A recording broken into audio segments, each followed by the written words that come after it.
Yeah, it's fixed.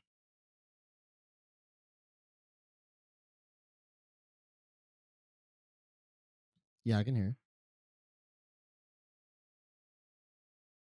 Sounds great to me.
And look, it just it's a day. It's a day. Hi everybody. This is ridiculous. It's ridiculous, I tell you. It's just awful. And I'm sick of it. I would just like to say that OBS can bite me. That's all while I fix it. And Justin probably feels the same way. I don't believe in Monday Part 3. I don't believe in Monday Part 2, March Part 3. I decided that's too negative for me. However, today it needs to improve its swing. Today needs to work on its backhand. Today needs to just do some self-reflection and maybe do a mental restart. That's what today needs to do.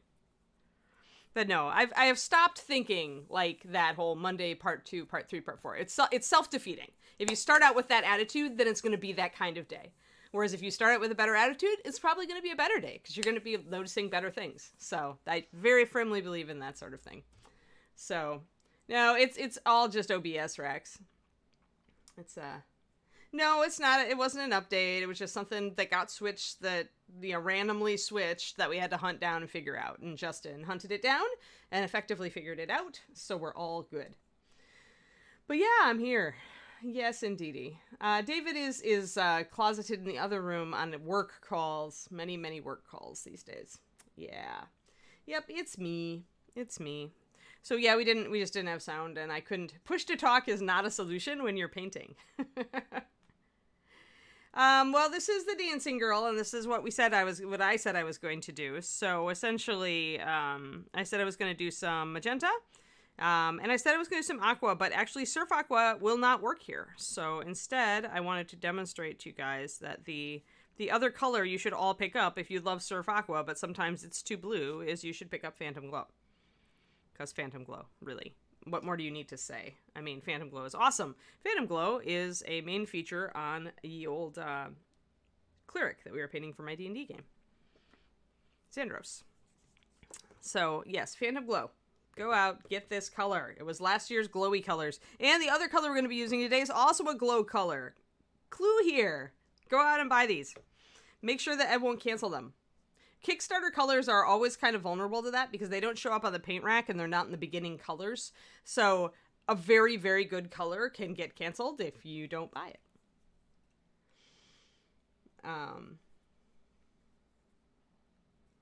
But yeah, so we're going to do this. We're going to do this thing. So originally I thought of Surf Aqua, but as you can see, this color is way too close to our blue. So it's way too close to tropical blue. Like it could be used to highlight the tropical blue if I wished to go there.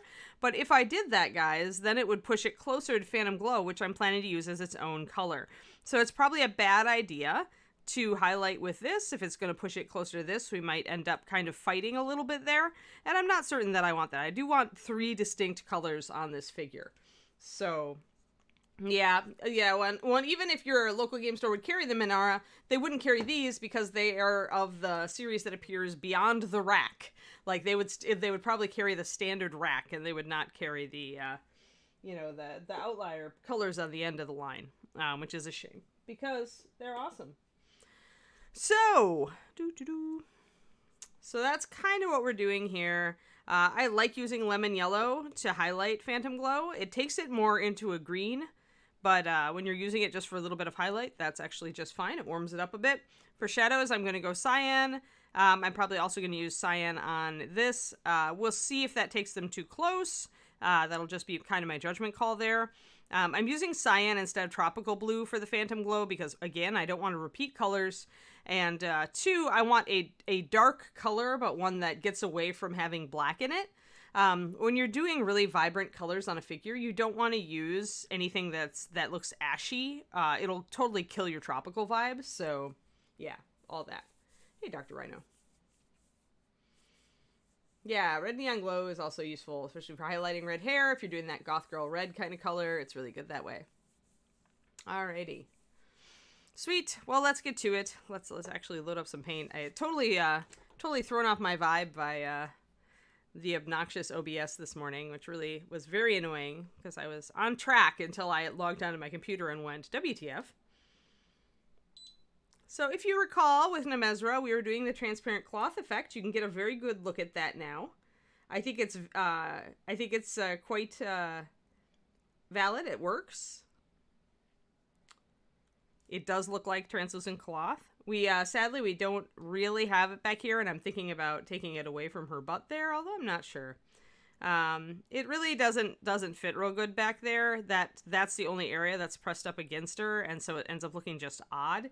So you can always kind of like switch up your translucency if you just decide that it doesn't work. Like back here, because her legs aren't, if one of her calves was pushed up against this cloth, then I could make this part work.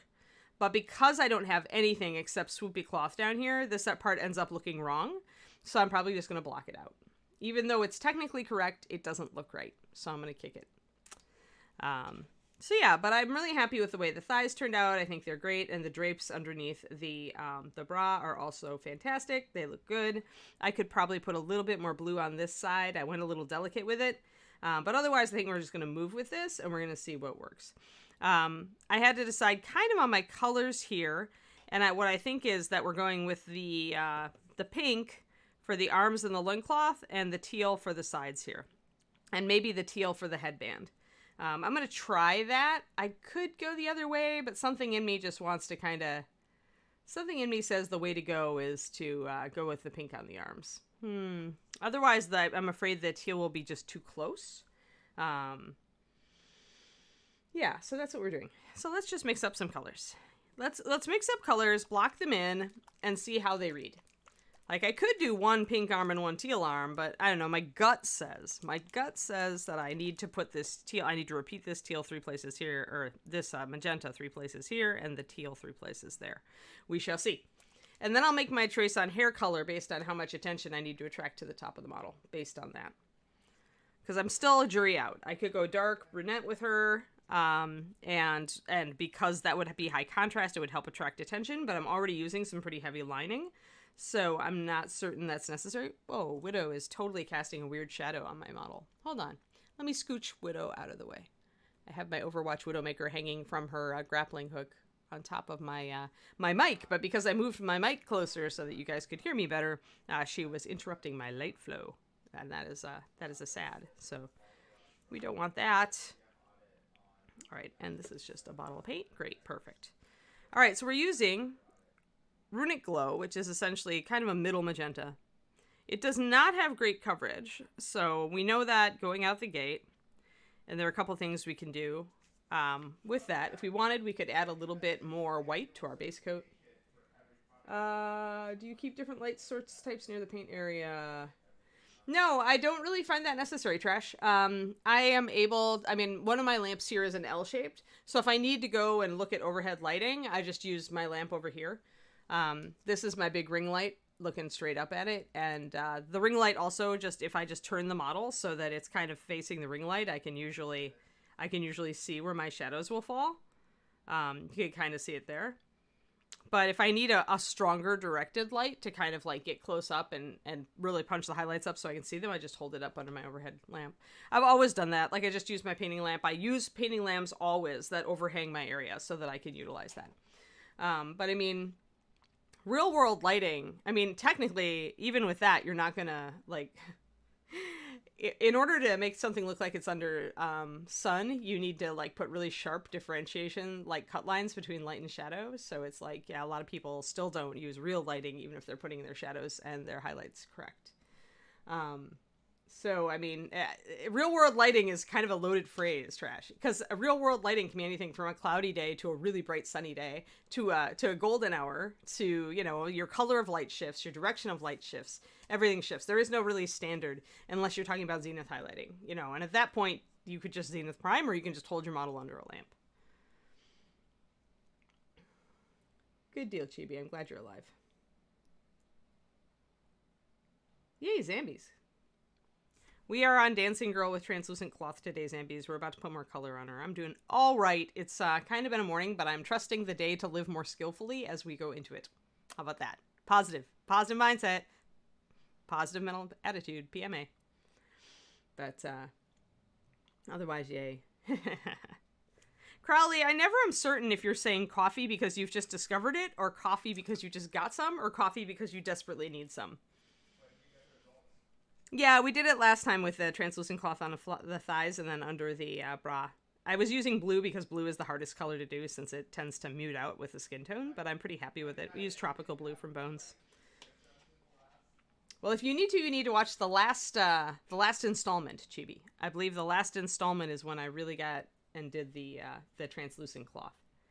The other person who does great transparent cloth effects is Rhonda Bender, Bird with a Brush. Y'all might know her. She also has a Patreon.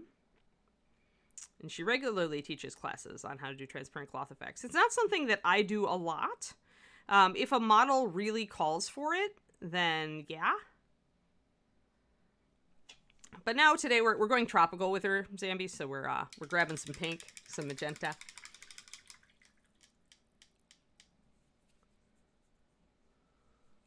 Frost Giant Queen, let me think. You could do it on her leg. It's harder to do it on the rest of her. I guess you could do it on her top. Some models just... Yeah, thanks, Zambies. Some models just really lend themselves to transparency and others don't. And really, if you want a successful transparent cloth, guys, you got to figure out like what model really calls for it and use that. And don't try to force it on a model that doesn't make a lot of sense on. So... This is a good one because it gives you fairly small areas to work on it with. So let's put some pink in here, guys. Let's see. This is Runic Glow. It is a Kickstarter color from Bones 4. It is a lovely lighter magenta. It's a great highlight for clear magenta or darker magentas. It is a very vibrant color despite having white in it. And it's going to work great with our tropical blue. We're somewhat doing a modified primary color scheme here because we are planning to put some gold on this model. So at that point, it becomes a red, yellow, blue color scheme. If you think about it, guys, always think about if you're baffled by color schemes and you can't come up with color combos, always remember to think about your primaries and your secondaries. And remember that red doesn't need to be red. It can also be pink. It can also be crimson, really dark red. You know, it doesn't need to be a bright red to be a primary color scheme. So if I were to use gold on these bangles, like I'm probably going to do, and on her bracelets, this would turn into a red, yellow, blue color scheme.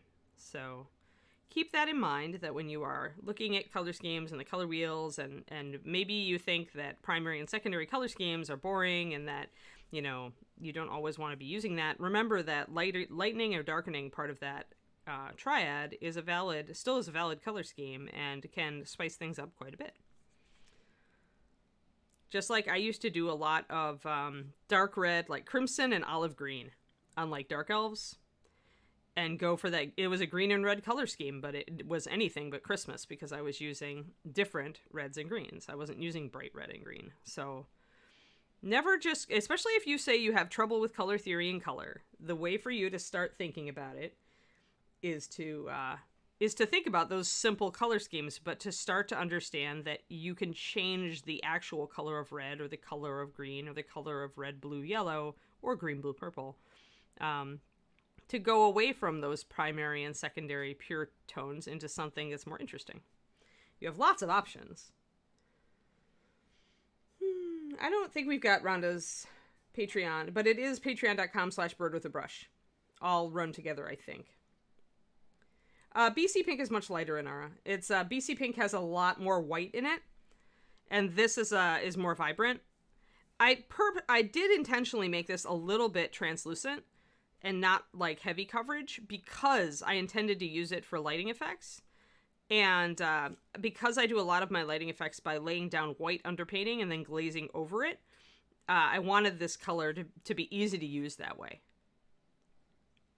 So, I mean, yeah, you could load more white and more magenta into it and up its pigment count and get it a little bit more coverage. Although, actually, as you can see, it doesn't have bad coverage out the gate. And I just thinned it like 3-to-1. So if I had left it straight up out of the bottle, it actually would not have bad coverage at all. But that said, I wasn't going for super heavy coverage on this color because I wanted it to be a good glaze. All of these glow colors are that way. Like, when I say glow colors, I mean that they're useful for OSL effects if you want a colored light. This one's easy, Chibi. I mean, it's small, right?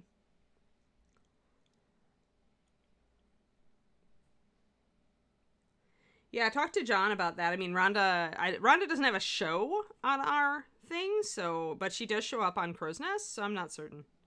But she is a Reaper painter, so it makes sense to have Rhonda's Patreon as well as Anne's Patreon commands.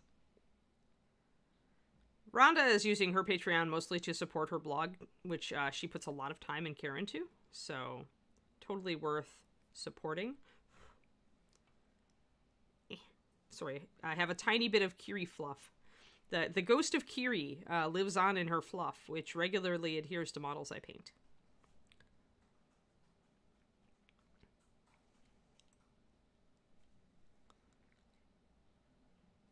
I found a really big one the other day on the floor. Like, the ghost of Kiri was definitely, had come out to say hi. I'm one of those people who always talks to their dog. So now David is just, like, throwing his hands in the air because I'm, like, saying, the ghost of Kiri would love that steak, but sadly she can't eat it anymore.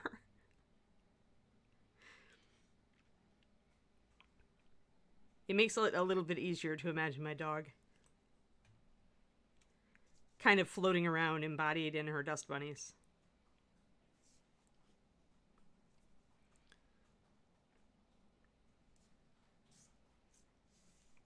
Oh, BC Pink versus Runic Glow. BC Pink is much lighter. It has a heavy load of white in it, Crowley. I would say, essentially, what you could do is if you got Clear Magenta, Runic Glow, and BC Pink, you'd have a triad, with BC Pink being the highlight. I think I've got BC Pink in here somewhere. Hold on. Let's just check that, because sometimes BC Pink can look a little darker in the bottle, but I think it's right here. Where are you? It's a little bit candy-ish. Oh, I just pinked my nose. Yeah, there you go. So, yeah, that's a triad.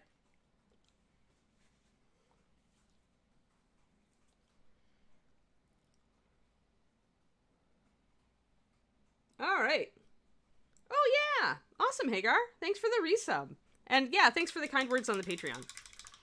If you're not already on there, then I look forward to seeing you. I'm about to start a series about coverage in MSP for the $2 tier. I'm finishing up that first video today, so I'm excited about that.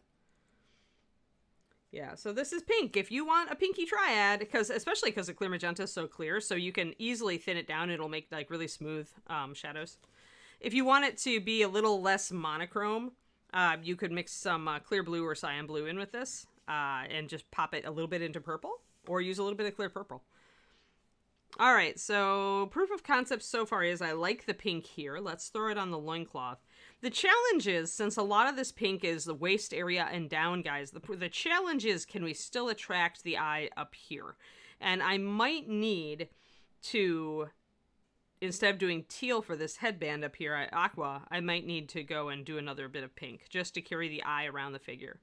Because the pink is warmer and brighter, it's going to attract the eye.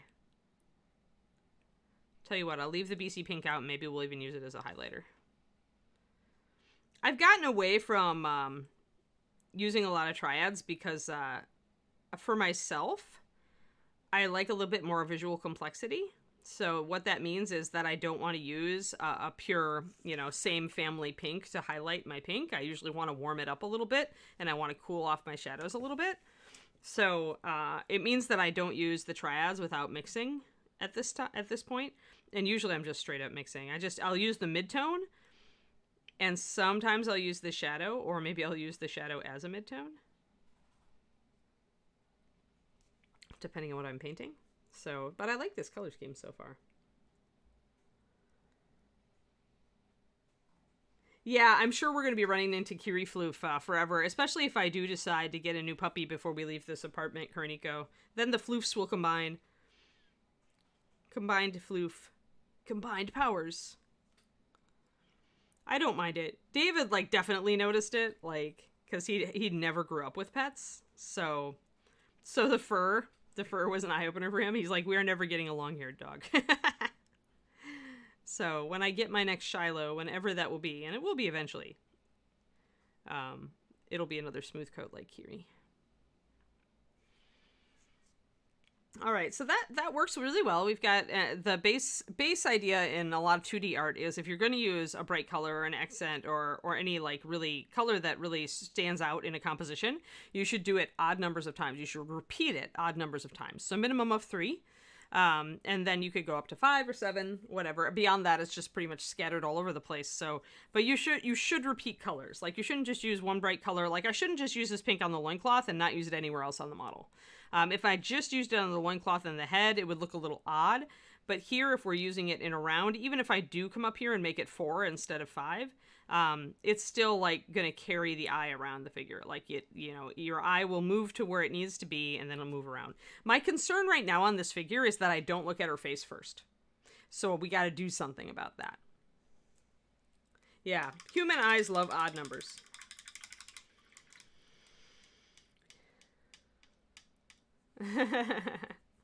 Yes, by their floofs combined. Exactly.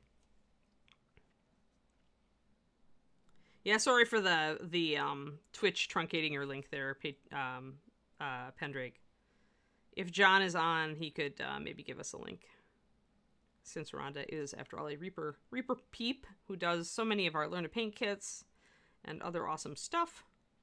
But I do believe it's patreon.com/birdwithabrush. All of those all smushed together. No spaces. Bird with a brush, no spaces.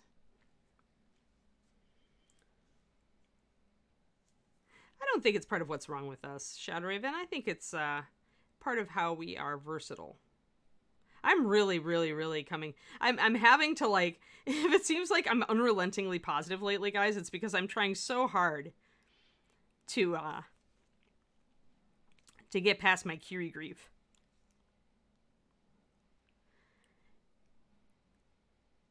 So apologies if it seems like I'm stomping on your self sarcasm or negativity or irony or funny. I'm really not trying to do that, but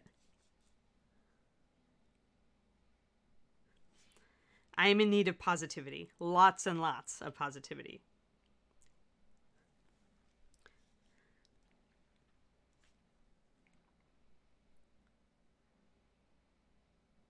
Yeah, it doesn't it was all asterisked out for me.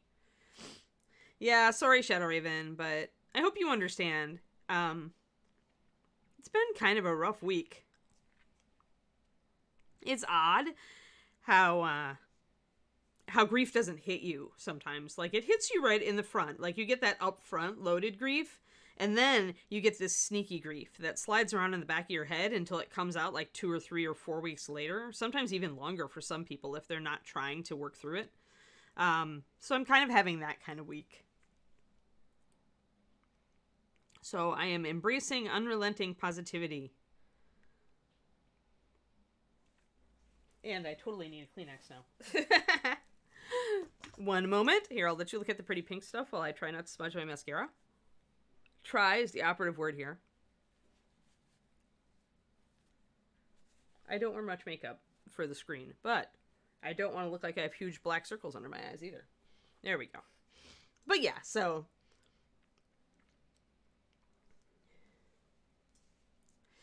You know, I really believe we control our own mindsets, Inara. Like, it really helps if we do surround ourselves with positive people.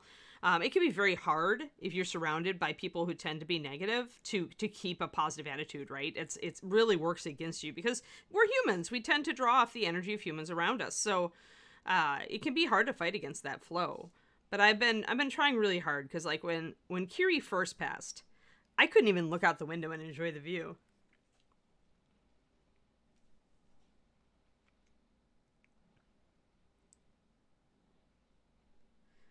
And I know I'll get back to that because, you know, we live in a beautiful place and I know I should be enjoying it, but it's hard. And if I let myself, like, get into the dark place, it's just really hard to crawl out. So I'm making a concerted effort to be positive these days. There we go. I'm just putting a second coat on, guys, to make sure we get a nice solid coat of this color. I'll just look like an Alice Cooper fan. Alice is pretty cool. I mean, he's an individual, right? I appreciate individuality.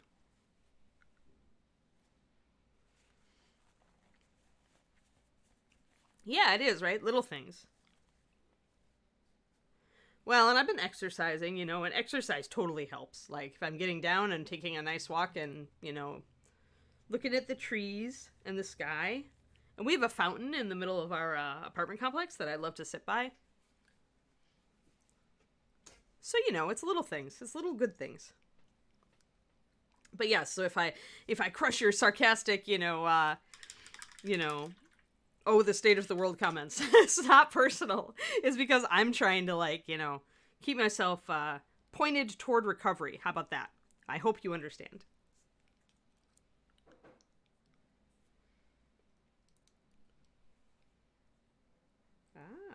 Yay, Kiri face. Thanks, Crowley. Okay, thanks, Pendrake.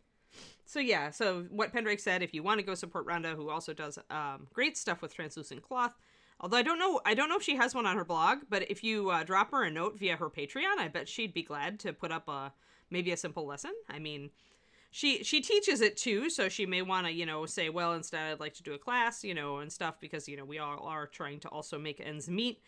But either way, I've been thinking about doing some more formal online classes as well, and just charging a little bit to help cover the time, since I haven't been able to do in-person seminars out here because of Corona.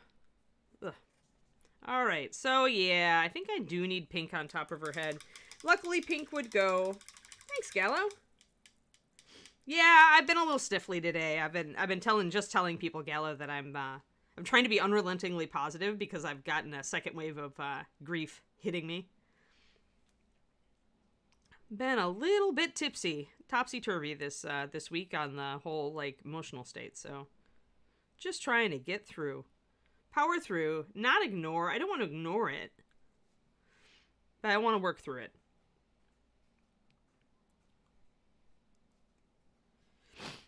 How am I supposed to be a good dog mom to a new puppy if I can't work through it? See, so gotta work through it, then I can think about being a dog mom again.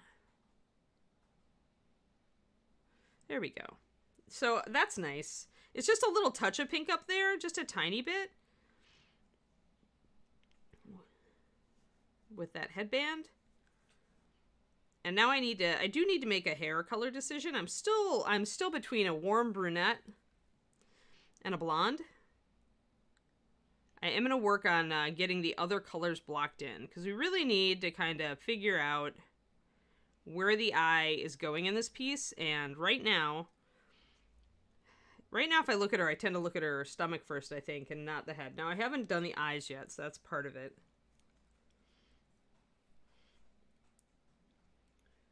Furiously happy? What's it about? Give me a rundown. What's it about, Shadow Raven? What does Furiously Happy have to say for itself? Like, what's its shtick? Get angry, get happy? Because I do use my anger to propel me out of things sometimes.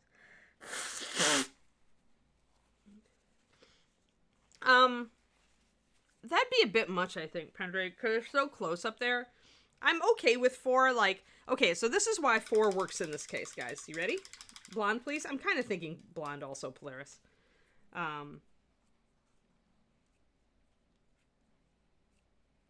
It's a good book. Furiously Happy. Let me, aw, thanks, Species. So what was that? Furiously Happy, right? Okay, I'm gonna make a note of it. Furiously Happy.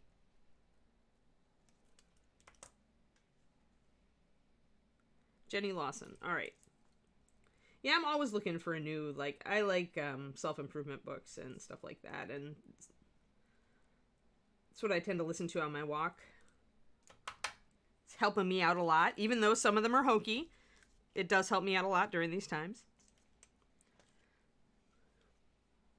But yeah, thanks everybody for the happy supports. There we go. All right. So yeah, I'm kind of thinking that blonde might be... Originally, I was just thinking darker because it would give us more contrast up here. But, I don't know. I'm going to make the base of my gold a bit dark.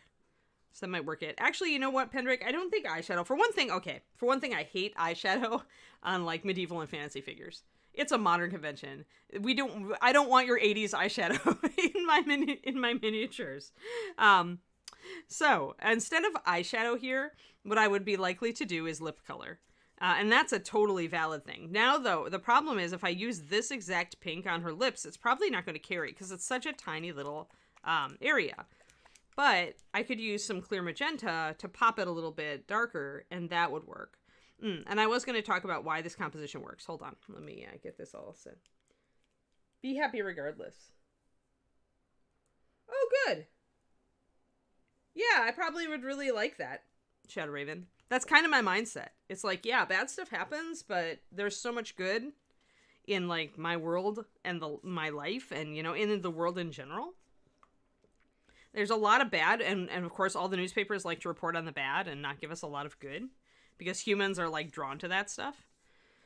So it gets them readers. I get it, but there is a lot of happy. And if the media is not going to find the happy for us, then we need to find the happy for ourselves.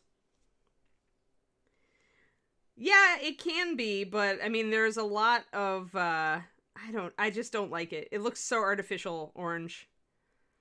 I mean, yeah, they used coal to blacken around the eyes, in ancient Egypt, but I don't know that if it's a tradition that carried over into Greece and then from there into Europe, or if it, you know, or if it was popular in, like, the Middle East. I don't know any of that.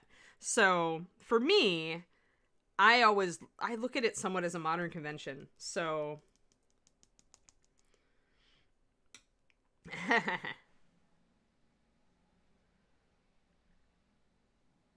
hey, I am a child of the 80s. I totally get it. And I did have purple and pink eyeshadow when I was in there in the 80s. But on this model, I don't know. She doesn't strike me as the maybe she would be. Maybe she would would wear, like, horrible, you know, eyeshadow. But anyway, let's put a little bit of pink on her lips and see what we can do. I mixed up a little bit of magenta with my runic. And now she's got slightly pink lips, which aren't going to show up really much until you look at them. And I do need to highlight them. But, okay, so why this color composition works, even though it is 4 spots instead of an uneven number. The reason is it's a diamond, so it's unstable.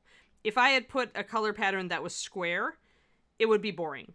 But because you've got a shape that's kind of not flat on the bottom, you know, you've got this diamond, almost a gemstone shape, because you have that shape and it's an unbalanced, unpredictable shape, and by unpredictable shape, I mean it doesn't have a flat, solid base. That's why this works. That's why it's still visually exciting, even though you've got 4 instead of 3 colors.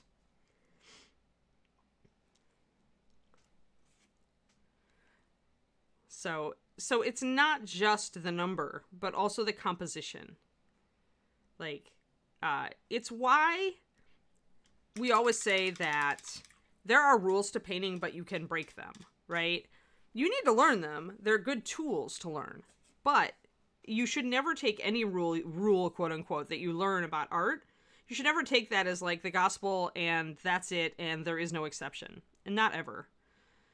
Can you get yourself in serious trouble, you know, by ignoring the rules? Yeah, you can. There we go. Now I've got even pinker lips. And I'm going to try to hit the upper lip a little. There we go. There. Now I intensified that color. Now it's really popping. Now I can put a little bit of highlight on it in the future and we'll be fine. I do need to get her eyes kind of started up. So let's actually mix up some white. Then we can work on all of this at the same time. I do like the pink, though. The pink is exactly how I envisioned it in my head.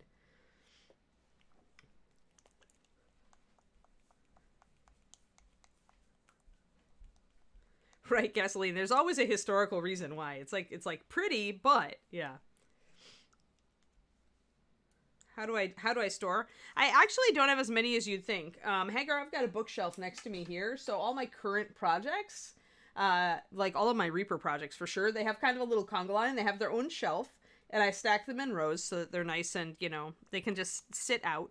I usually am working with them often enough that I don't need to dust them. Otherwise, I tend to store my miniatures, like if I'm putting it away, if I'm putting away the mini, if I'm not going to work on it for a while, I take some nice soft Kleenex, not to the lotion variety, but I get the ultra soft stuff.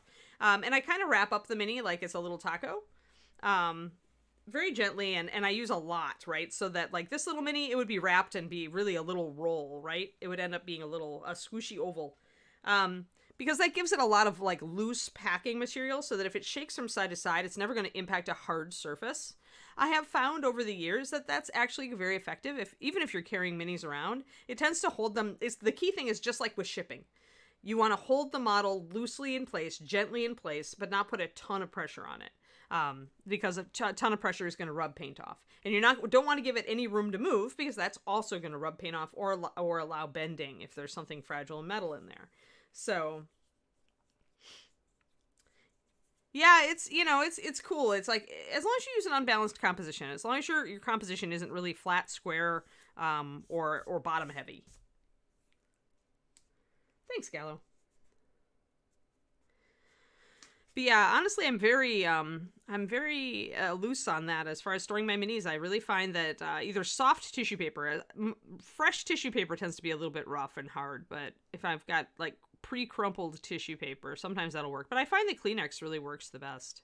I mean, yeah, there's a few fibers, but if your paint's all dry, you shouldn't have a hard time kind of blowing those off. All right, so we've got a nice solid base there, a nice solid base there. I've got my white mixed up. I'm going to throw some water in it.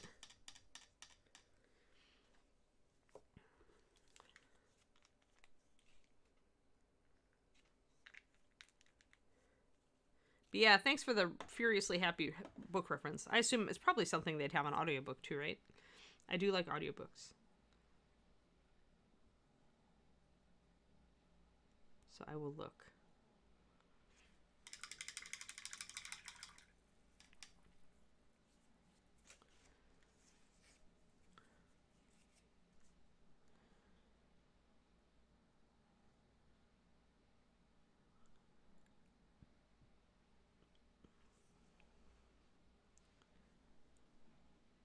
What good books are you all reading right now, actually?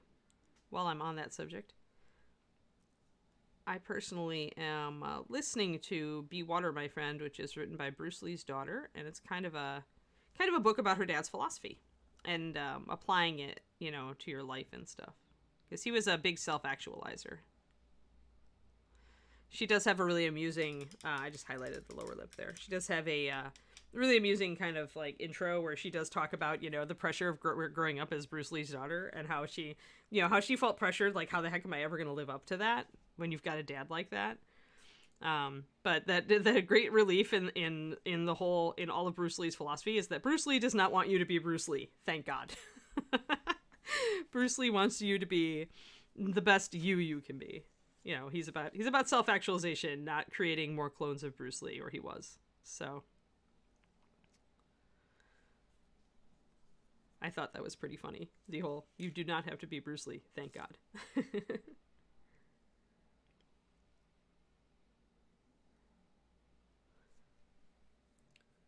You're in the stand. Okay. Oh, halfway through a Star Wars novel. That's cool.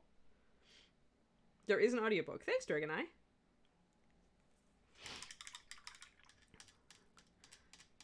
But yeah, I would say that the Bruce Lee book that I'm reading right now is very much, it's a book that's focus is self-actualization, but it's also cultivating a flexible mindset.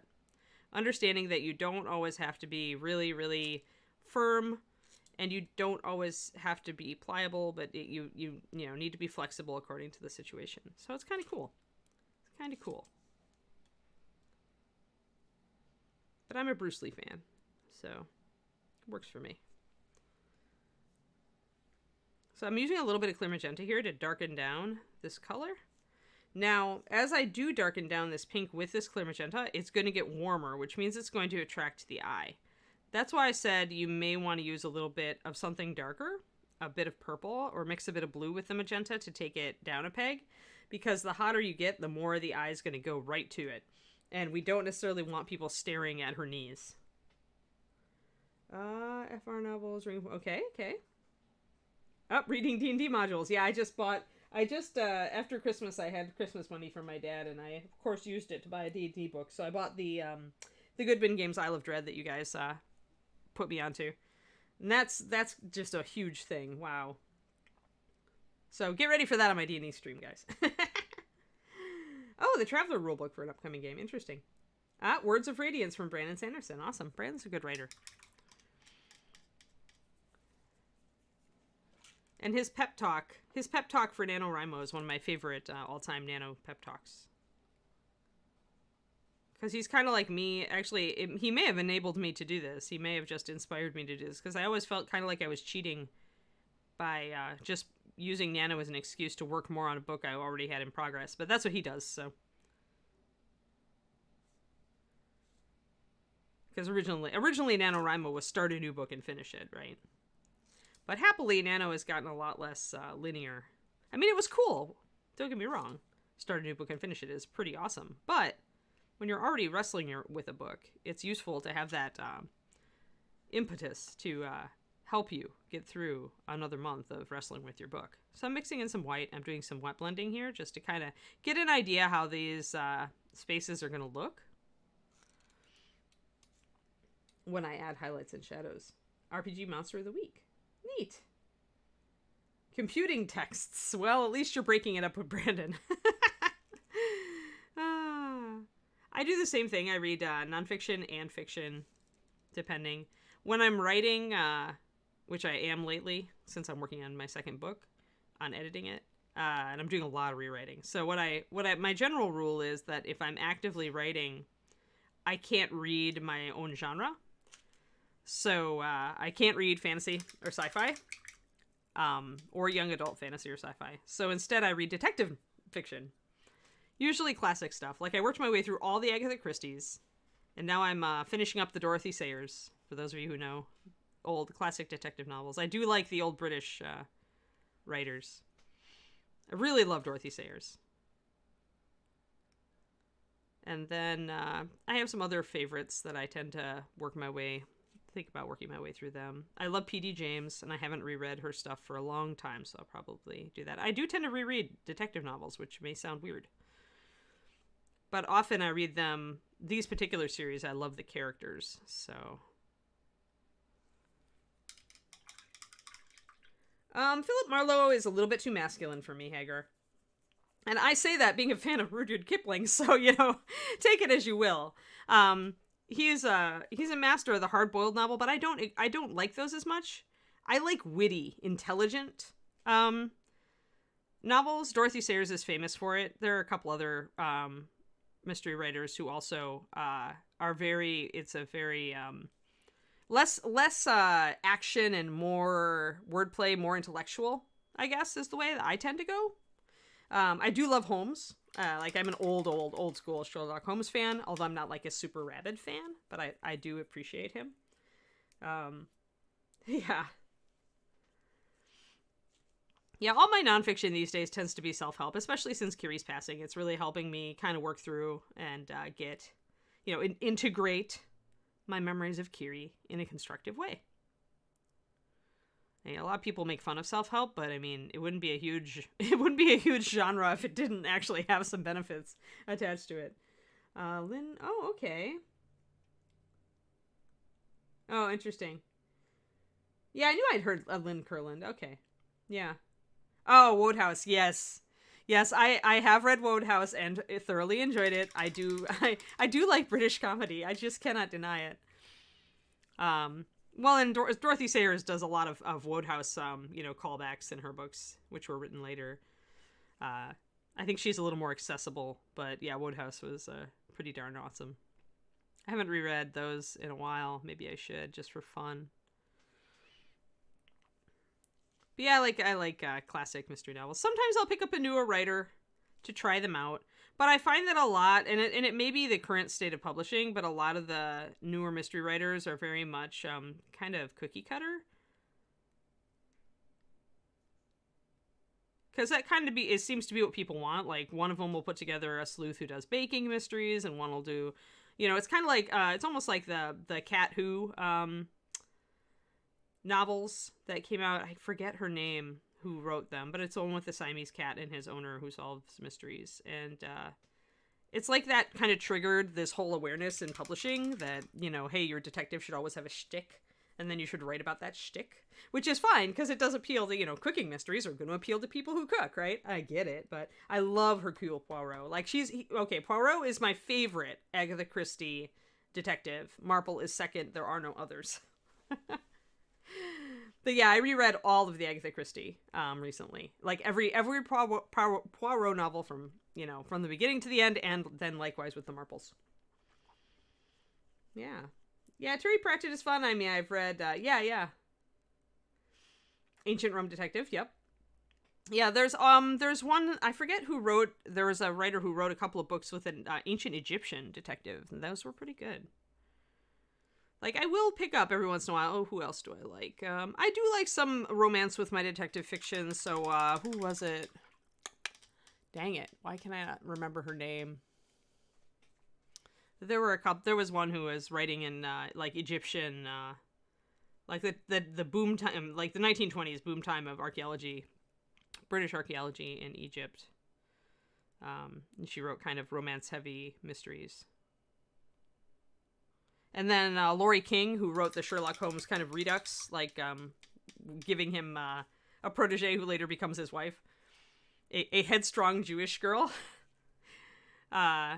Laurie King, the first book is, I think, one of the best ones in that series. It's called The Beekeeper's Apprentice. And so if you like Sherlock Holmes and you want a more modern take on him that is still very true to his character, but who gives him a spunky female to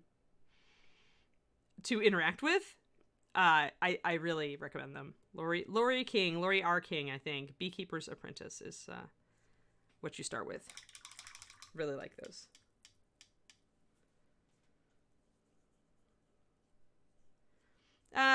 Actually, if it's film, I'm not interested, Hagar. I'm a purist. I don't understand, guys, that I don't have time to watch things. Like, it is a very rare time when, I still want to watch Sherlock. I haven't even gotten to watch Sherlock yet because I don't make time for it. Like, most of the books that I ingest, I do via audiobook while I exercise because otherwise I don't have the time.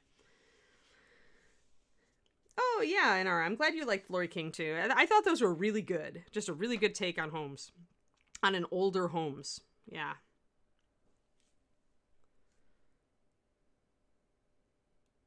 I disagree, Grey Wolf, because the writing is very good in Laurie King's stuff. Also, because Holmes is so unrelentingly masculine, adding a female who can match him mentally is a refreshing change for me. And as somebody who grew up reading a lot of very masculine fiction, because that's what my dad had on the shelf, and I read a lot of his books, yeah, I like Father Brown. Yeah, I thought it would be too, but David's not into that stuff, and he wasn't really interested in it. And the only time I sit and watch TV these days is if in the evening when he and I, lie in bed and watch a little bit of something. Like we watch Bake Off and stuff like that. But we tend to even gravitate toward nonfiction because we can agree on nonfiction easier than we can agree on fiction.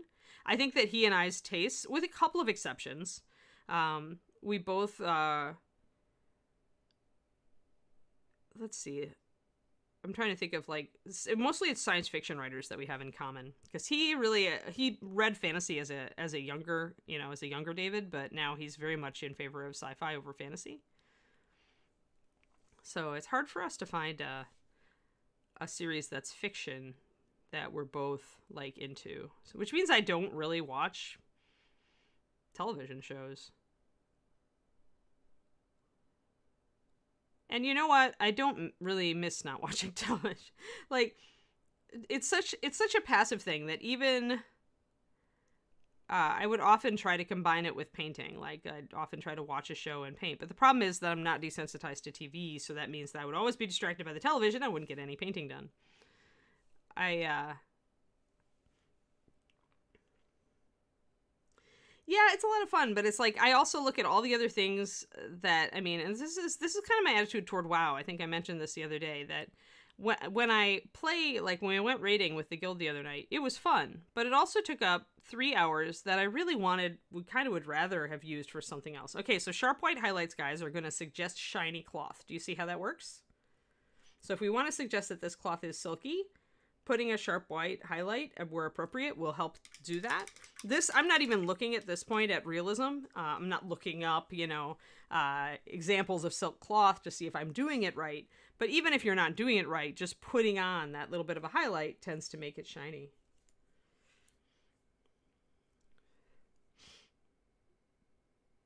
Yeah, I don't know. I like Poirot a little bit more lighthearted just because Agatha Christie Christie really felt like he was kind of an abominable, jerk. And so a series that makes him more that, I liked when she made him a little bit more lighthearted. There were times when he was more lighthearted. But yeah, I do appreciate revamps and different views. Obviously, from the Laurie King stuff, I do like some different views on classical detectives, so to speak. But, everybody's going to like their own particular type of rework. And I can accept that a movie or a show is brilliant and still say, yeah, but I just don't want to watch it. I'm cool with that. I know I'm missing a lot of quote-unquote awesome TV, but I also, have written 2 books. So, it's for me, I don't know where it changed. Yeah, Father Brown's nice and relaxing. Yeah, Hagar, because the thing is, okay, so here's the dealio. And this is, there are only a few things that should ever be highlighted up to pure white. I know the fashion back when I was getting better at painting in the late 90s and early 2000s was that you highlighted everything up to white on 28mm figures and it made it all look better. But in reality, especially if you're planning on painting larger than 28mm models, the only things in the world that have a real pure white highlight tend to be metallic. They're you see on the brush handle, for example. So essentially shiny things, right? So when you are metal or shiny plastic or anything that is shiny or glossy has a pure white highlight. So when you are putting a pure white highlight on any surface, you are telling the eye that that is a shiny surface, that surface is shiny. And so if you want to paint more realistically, you pay attention to the type of thing you are painting and you modify your highlights accordingly. Now, this isn't to say that you don't highlight duller cloth. If I decide this is a soft cloth, I can still highlight it. I'm just not going to highlight it up to pure white. I'm still going to highlight it up to a light blue. I'm just not going to go that extra bit. So if that makes sense, thinking about how light catches surfaces is part of getting better at painting. It's why skin tends to go close. You always take skin up almost to pure white because skin is glossy, right? We have oils on our fingers. We have, you can see the light, shining on the side of my face. And it's quite bright in this particular area right here. And so that's why skin goes up to almost pure white. And if it's pale skin, you can take it up to pure white.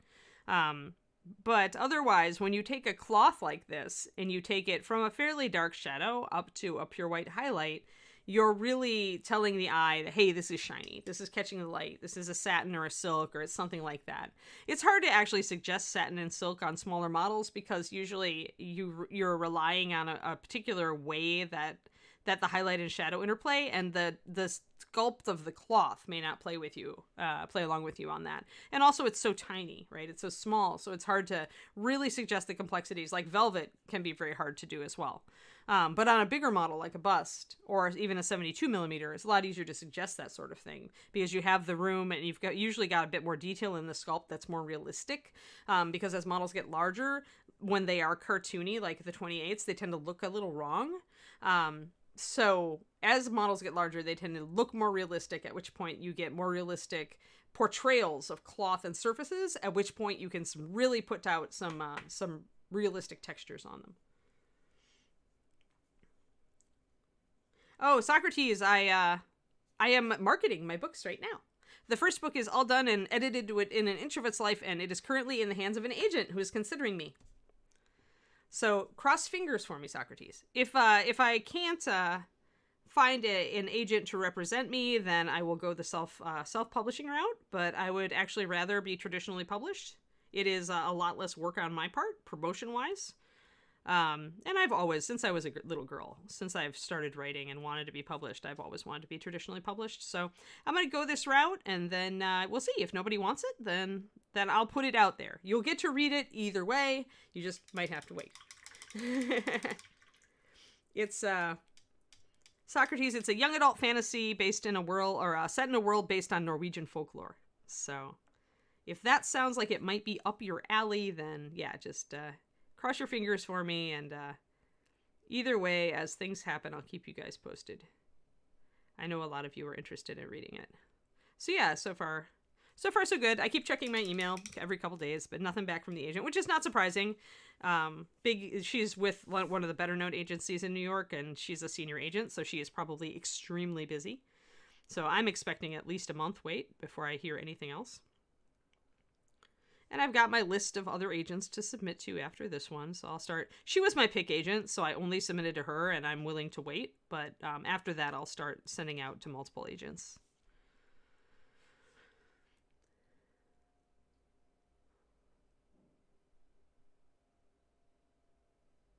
There. So if I soften that highlight, and if I bring it down from white, then it starts looking more soft. Like it's still picking up light for sure, but it's not nearly as sharp as that highlight.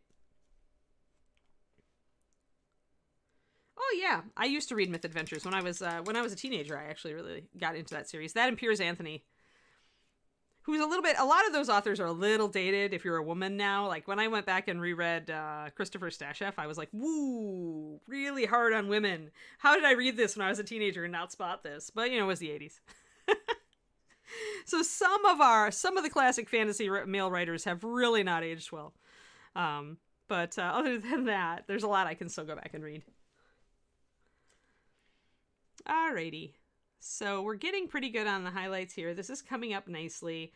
You definitely notice the blue kind of takes a step back compared to the pink, right? Although we haven't highlighted the blue either. So what I'm going to do, I think, is I'm going to block in the teal so that we can get everything blocked in on this. The Brother Cadfael. I love Brother Cadfael. Oh, really? I didn't know that PBS ran a series on it. I'm not surprised. And yeah, Ellis Peters. Yes. I like that too. Yeah, agreed, Shadow Raven. Yeah, I was just thinking that was one of the series that I might reread next. I was either going to go P.D. James or Brother Cadfael, but I think I might. Brother Cadfael is a little bit more lighthearted, so I think given the mental state I've been in lately, I probably should go there. P.D. James is a bit more pessimistic and heavy at times, Though I do love her detective, but that, and she's one of those like British mystery writers where like she's gonna keep writing till she's 100, I swear. Like, isn't she in her 90s? Brilliant writer, though. All right, so let's try to block in this Phantom Glow and see if it is different enough. And I think it is. It's lighter for one thing, so it is definitely coming off as not as deep. Now, one thing you could shade with this. Those would be worth streaming. Yeah. I'm glad you guys like mystery novels. That's great. I like them because well, my dad read a lot of thrillers, but my mom always loved just plain old mysteries. And so I read, when I was reading my parents' library books, because I ran out of my own, it gives you an idea what kind of kid I was. I read like Hunt for Red October, and The Bourne Supremacy and The Bourne Identity, although I didn't like those as much because they were really dark. But I loved Hunt for Red October, actually. And then my mom got me into just, any old mystery she would pick up. I would end up reading a lot of them if they had something in them that appealed to me. So my mom got me into mysteries, really.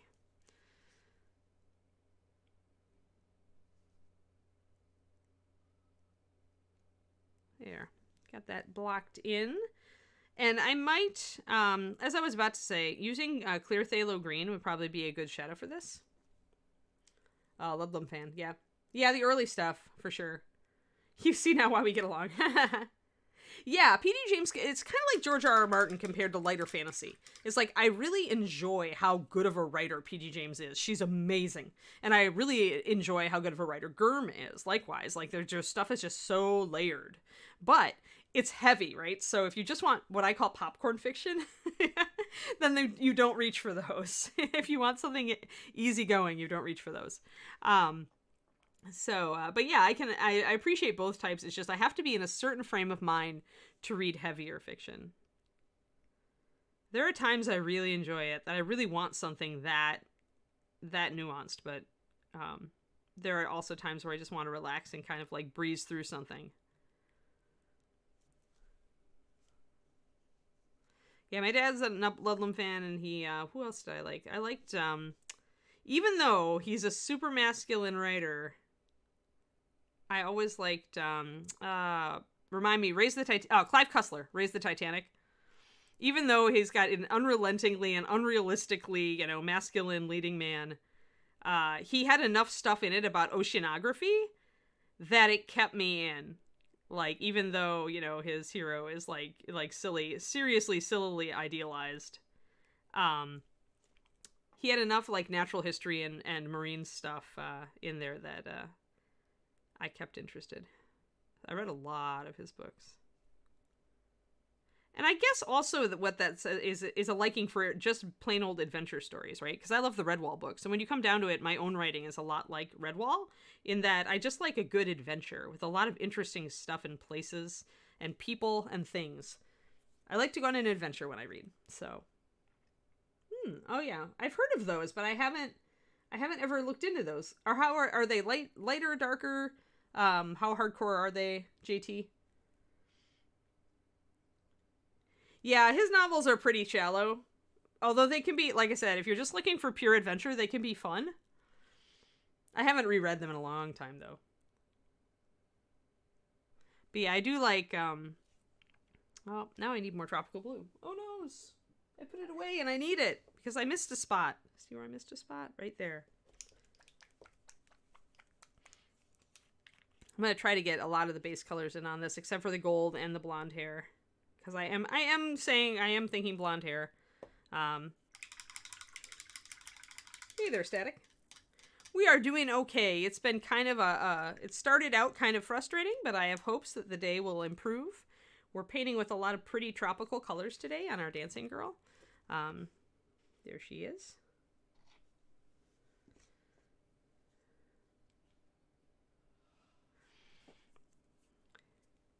But yeah, the problem is there's so much great stuff out there. Making time for it all. I value you guys for giving me some really good recommendations on like books and shows. The shows are harder because, like I said, I have to find time to watch them. But books I can usually get on audiobook. Or lately, since David's been raiding with WoW a little bit more than I have, I've been going to bed a little early and just reading for 20 minutes or half an hour before bed. And that's nice. I used to do that all the time as a kid. And I've kind of missed it, so...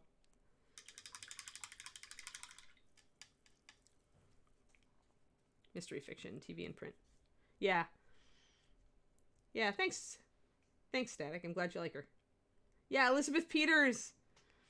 No, actually, that's the one I mentioned earlier. The one who talks about Victorian, Egyptology in the 20s. But it's also romances.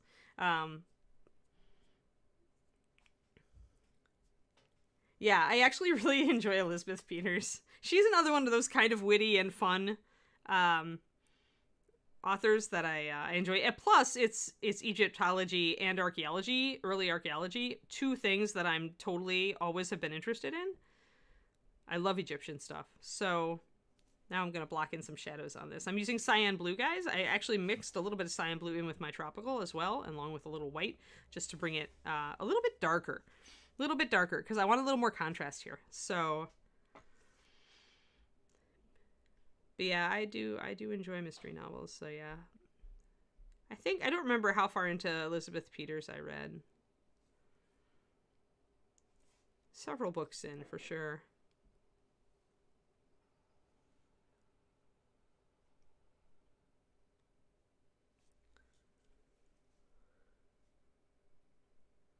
Okay, middle of the road. Ah. Okay, thanks, JT.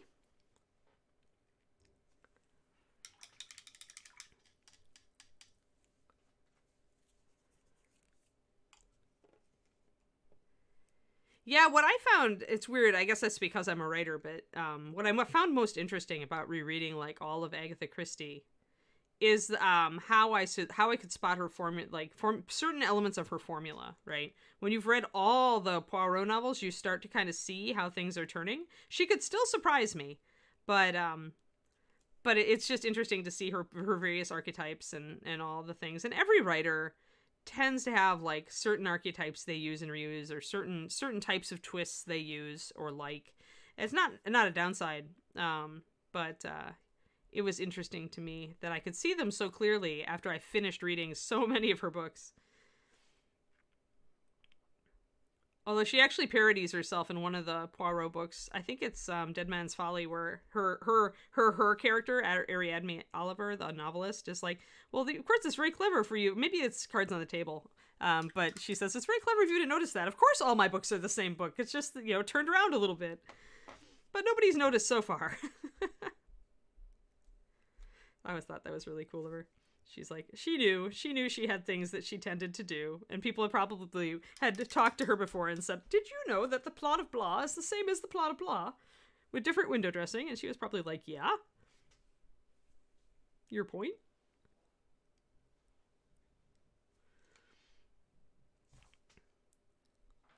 All right, so I'm going to try to put a little bit of a lighter highlight on here. I'm going to wet blend it because I'm doing kind of a quick dress up. What I'm trying to do now, guys, is get a feel for how light the various lights and how dark the various darks on the cloth are going to move.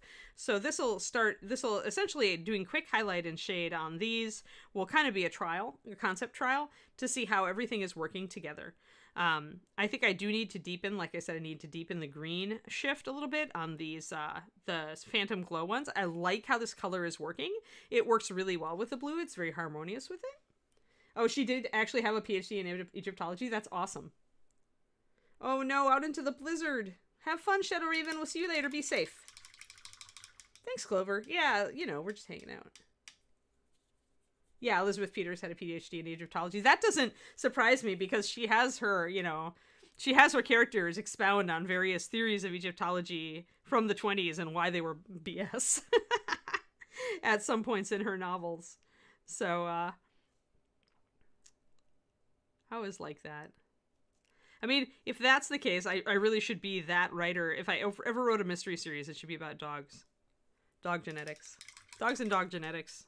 One of my other channel, or I should be about miniature painting. I bet nobody's done that. There hasn't yet been the mystery novel series about miniature painting, right? Am I right about that? So I could totally pitch that to an agent. I could create a painter detective. What do you guys think? Should I do it just for a lark? Should I? I bet I could write an 80,000 word fantasy or 80,000 word mystery on miniature painting.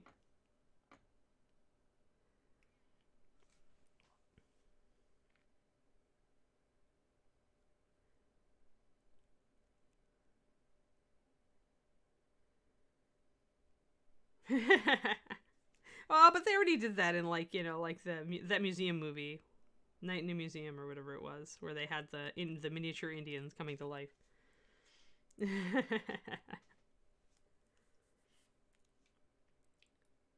just catching up here a little bit. Writing a novel about the first domestication of dogs. I don't know. Actually, Jean Aul actually dealt with that a little bit a long time ago, given before we had modern science on it. But she actually postulated. She dealt with that a little bit. I mean, the first domestication of dogs and how it happened is not really in doubt, I think, at this point. Although it happened concurrently, I think, in several areas of the world. Either that or it was just an idea that was so good that it traveled quickly. And happened so early that it happened before a lot of human societies split off from each other. Or it was just a great idea and everybody had to do it. Oh, that was, what's his name? The guy who wrote, shoot. Why can I not remember it? Dresden. No, not Dresden. Dresden Files? Am I getting that right? Because he had... What? What, Justin? Did you say the guy who wrote Dresden? Jim Butcher? Yeah, Jim Butcher. Yeah, it was his Codex Solara. Codex, yeah. It was his fantasy series. That was combining Pokemon and the Roman Empire. That was why he started it. Like, he got challenged to write. It was Pokemon and the Roman Empire and something else. Like, there were 3 concepts that his readers challenged him to mash together, and then he wrote Codex Solara. Thank you, yes. And actually, I never got past the first book in Dresden Files, but I read all of Codex Solara, and I enjoyed all of it up until the ending, where I really felt he fell down. It was like he just wanted it done. And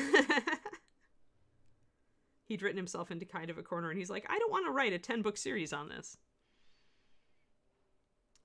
I don't know. Maybe if I meet him someday, I'll ask him if Alara ever threatened to become bigger, and if he just decided he wasn't going to go there.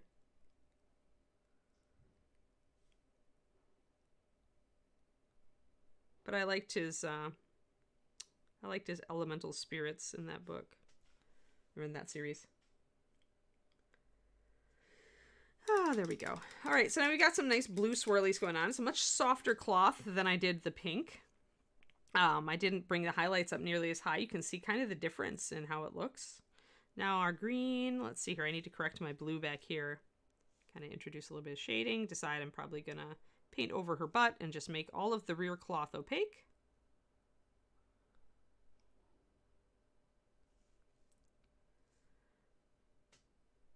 Boop-a-doop-a-doo. All gone. So like I said when I started the stream, the reason I'm painting over this translucent area is that if like one of her calves had pushed back and you could see it through the cloth here so that I could do a much more clearly transparent area, it would make sense to keep that area under her derriere. But because it was just that little blob of translucency, it wasn't really reading very well, and so I chose to destroy it. Oh yeah, Lillian Jackson Braun. Thank you, Twistedoma. She passed away before she could finish her last one. Did she at least have notes on it so somebody could ghostwrite it? Sometimes that's nice. Sometimes the ghostwriter falls down a little bit on it, but...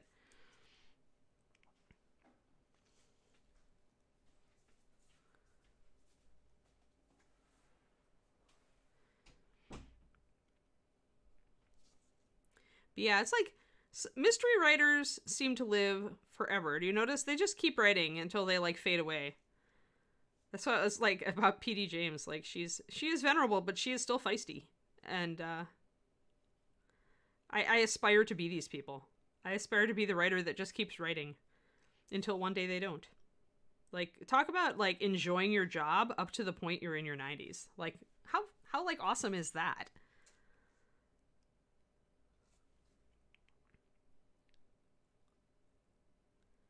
And also, PD James is still sharp. Like, she's in her 90s and still looks in good shape and has her mental faculties, which I aspire to. I do want to live till I'm 100.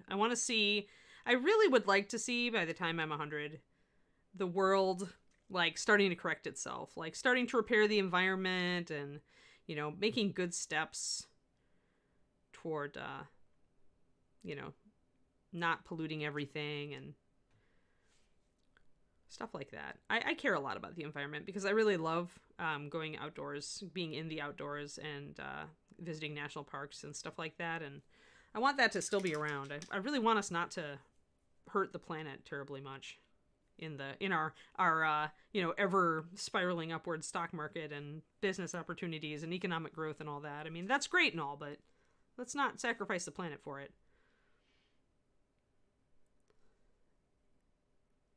It's kind of my thought. So yeah, I'd kind of like to live in, you know, hopefully see some stuff going right. I kind of feel, I'm an optimist, obviously, but I kind of feel like humans are slowly sliding that way.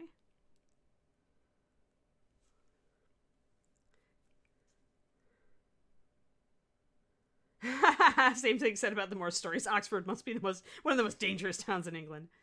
Well, yeah, and Sayers set at least Gaudy Night in Oxford as well, didn't she? So, yes, totally. Dangerous town. Don't go there. That's funny. All right, so I'm just trying to darken this blue shadow underneath here. Now, I'm using all, like, really pure colors to do these shadows, which is unusual. Usually we'd mute them out. But I really want a very, very festive and tropical look for this model, so I'm steering away actively from shadow colors that have black in them, and I'm just trying to cool down everything with using this deep blue.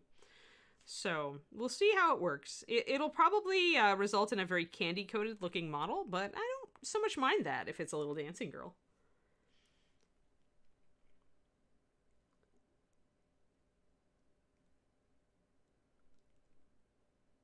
Oh, I see, Twisted Oma. Yeah. That's too bad. I mean, it happens, right? Death and taxes. But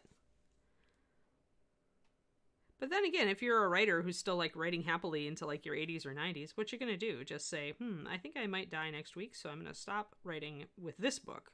No, you just start a new book. It's kind of what makes you a successful writer in the first place, is that when you finish one, you start a new one. It's a shame that she didn't manage to finish one before she passed, but...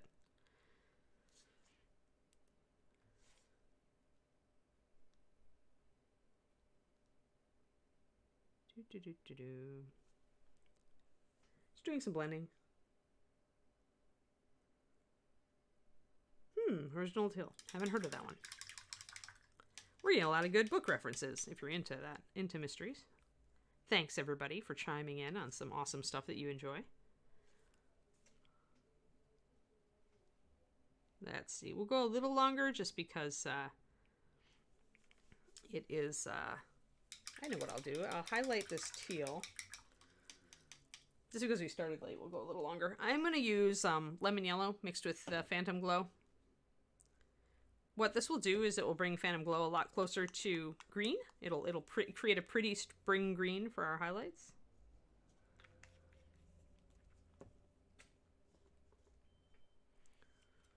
And I'll probably add a little white to it too, because lemon yellow is more yellow, has a heavier load of yellow than white, so I'll probably have to add a drop of white.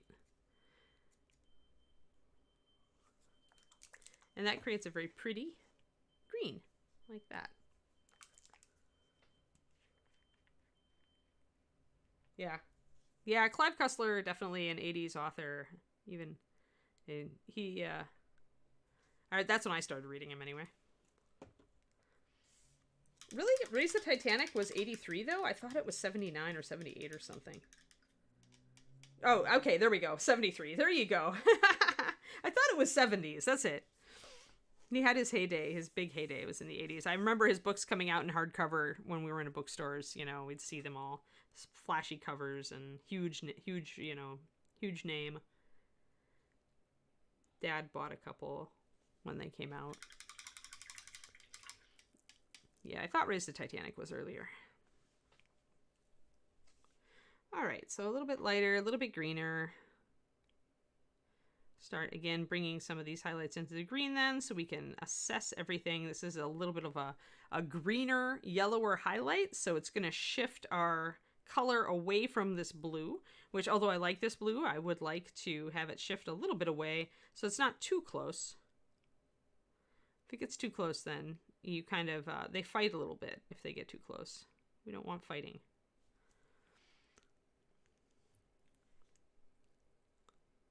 I'm going to try to blend in this blue a bit. This is a tricky part because I have to blend in this darker blue a little bit with the transition to the skin tone. So I'm just going to use it really thin in here and try not to interfere too much with the transparency effect. I need a shadow here, but I can kind of blend it in down lower.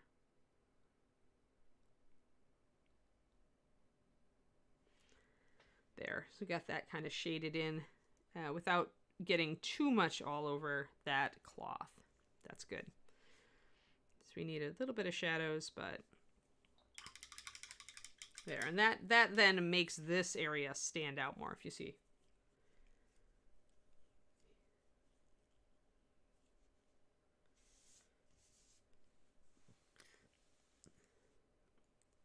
I mean, you'd have to paint it really artificial. It'd be very hard to pull off to make it look good on a 28mm, in my opinion, orange. I mean, powdered white really just looks like white with a, like, depending on the type of, but powdered white, you just would be like using almost white glazes over a regular skin tone. Probably actually pretty hard to carry off to make it look real.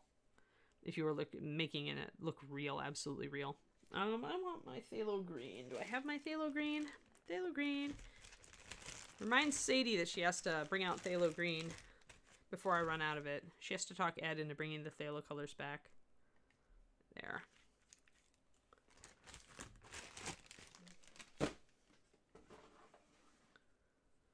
Oh, Mary Higgins Clark passed away, and Terry Goodkind. Wow.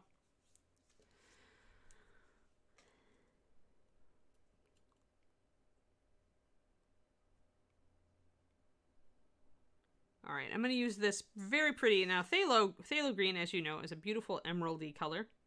Actually, where's my big black base? The big black base helps us see the actual color. There it is. It's pretty. We'll use that to shade our little greens here. Oh, can you? I've got a backup bottle, so I'm pretty good right now, Chibi.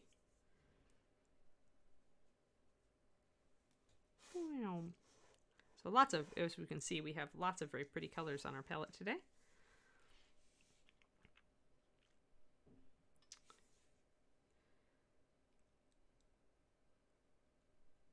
Hey guys, we've been too busy talking about books and series. We haven't talked about food at all today. It's like it wasn't really an Anne stream or something. So I'm shading a little bit, just gently. I don't want to shade too much because the more shading you put on this, the darker the cloth is going to appear. And because I'm taking the blue significantly darker in its shadows, I want the green to stand out a little bit. Like I need to shade just a wee bit, just to give it some dimension. But I don't want to drag the color down very much. So yeah, I would like it to be a permanent thing. Maybe I'll go buy a bottle just because I want it to stick around. Because, you know, if we put it up on the site and it doesn't sell, then they'll decide that it doesn't need to be a permanent thing. But if you can get it, guys, clear phthalo green, it's a pretty, pretty color. It's transparent, but you can glaze with it and use it to mix with. And it does some very funny tricks.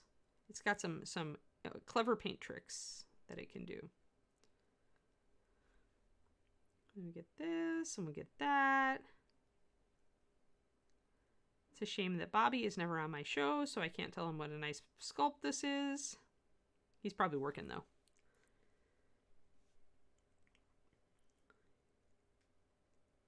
Ah. Well, yeah, so if you guys want this pretty clear that is not normally available, this emeraldy color phthalo green, get over on the Reaper site and pick it up while you can. Because seriously, they're lovely, lovely colors. Let me put this. She's such a pale model that the dark gray paper I've got actually doesn't bring out her colors very well. So let me put my white here. Now it makes her a little dark. Yeah, maybe I want that base in there.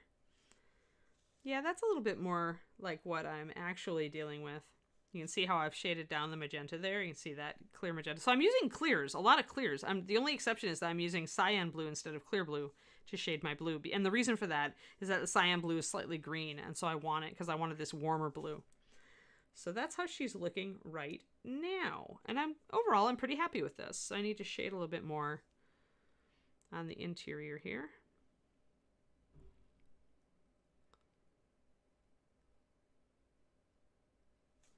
Because there is a pretty, you can see the shadow falling from the pink here, right? So I do need to put that shadow in. So I'm going to paint my phthalo green all up in there to darken that area down. And then I'll bring out the area here on the edges.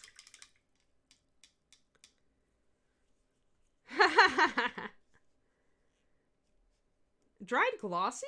Weird, JT. Yeah, shake it up really well. Because it should not, no Master Series paint should ever dry glossy unless it's, you know, like made to do that. I don't know that we do any special effects paint right now that does that. Ed is about consistency generally with the paint line. He wants people to always be able to depend on a particular finish.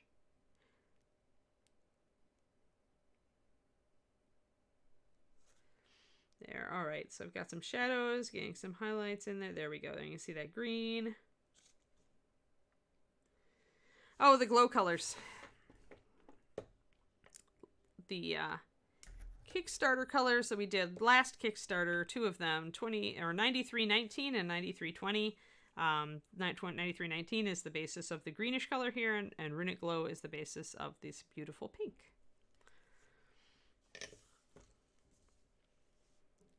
There we go.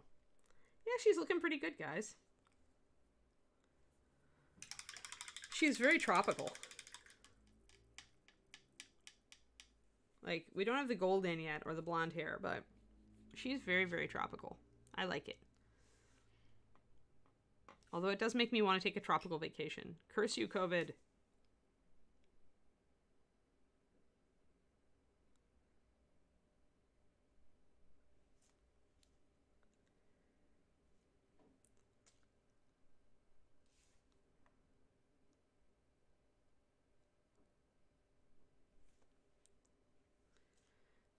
So here we go. Okay, any questiones, you guys? We've gotten our colors blocked in at least, so now we can progress. I need to figure out the top part. That's the next part. She does have a bracelet that I could put a color accent in the middle of, because it's got kind of two bands of probably gold around it, and then a color I could probably do in the middle. I could bring these armbands to be magenta, because the scarves coming off of them are magenta, so I could pop more pink up here. Or I could choose to bring up the green and make the bands green with pink scarves coming off of them. That's a definite possibility. I might go that way to introduce the green color up higher, because that'll let me repeat that color around the figure. As I was just saying, Crowley. No, the blue I've been using on her is tropical, and then the color that I tell everybody they should always pick up is cyan blue.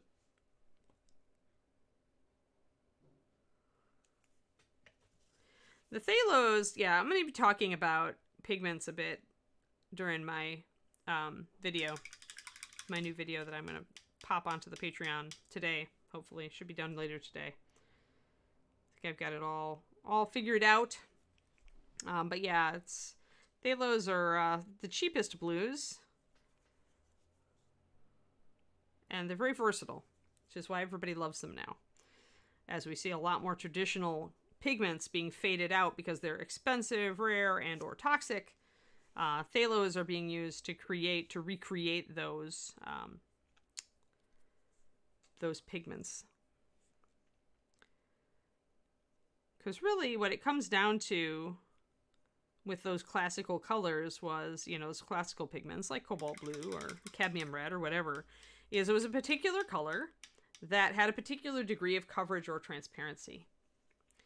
And so to get these non-toxic hues that people are wanting now, you just need to be able to have the ability to recreate the color with that level of coverage. And for the blues, you can usually use a phthalo to get close.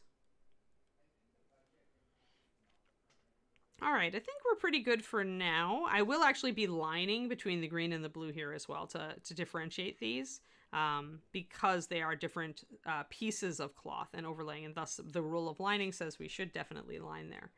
But yeah, I think so. And I'm thinking green up here. I could dab some in just to see if I like it. If I add it to a little bracelet. It's very small areas up here, so doing a few spots of it would probably be needed. But yeah, I like that green bracelet right off the bat. I don't know if I'll be able to carry the green on these little armbands. Maybe. Doesn't make a lot of sense. You'd think they'd be tied. They'd be pink because they'd be ties, but I didn't originally paint them that way, so obviously I wasn't always thinking that way. So I'll block them in green. And then we'll look at it fresh next week, and we'll decide if we like it. Sometimes, just like with writing, with painting, you want to put a model aside for a little while and kind of come back to it and go, it's perfectly okay to do that.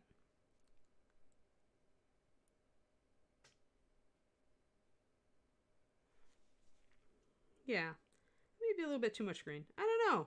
Then I may go blue with this. If I go green with those, I might go blue with that. I'm not sold on the green. I'm not sold on the green right here. I'll have to come back to it. Only if you're a chemistry nerd, Socrates. What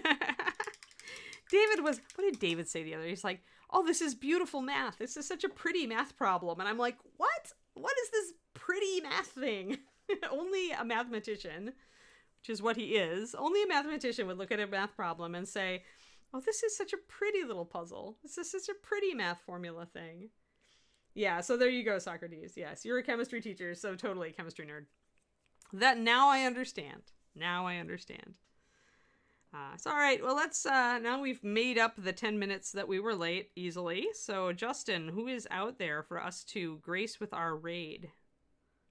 Let's see here. I'm gonna darken the blue a little bit around these little thingies here, guys. So I'm bringing a little bit of glaze of the cyan blue.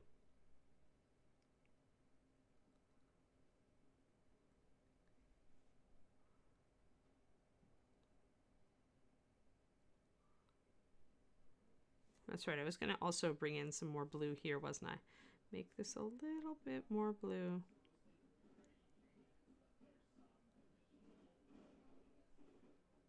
Oh, well, let's get Mocha again, and she's just starting. Oh, okay, awesome. Go and say hello. Oh yeah, who knows? It's weird that way, Cooves. Fantastic. Let us do the mocha thing. So there you go.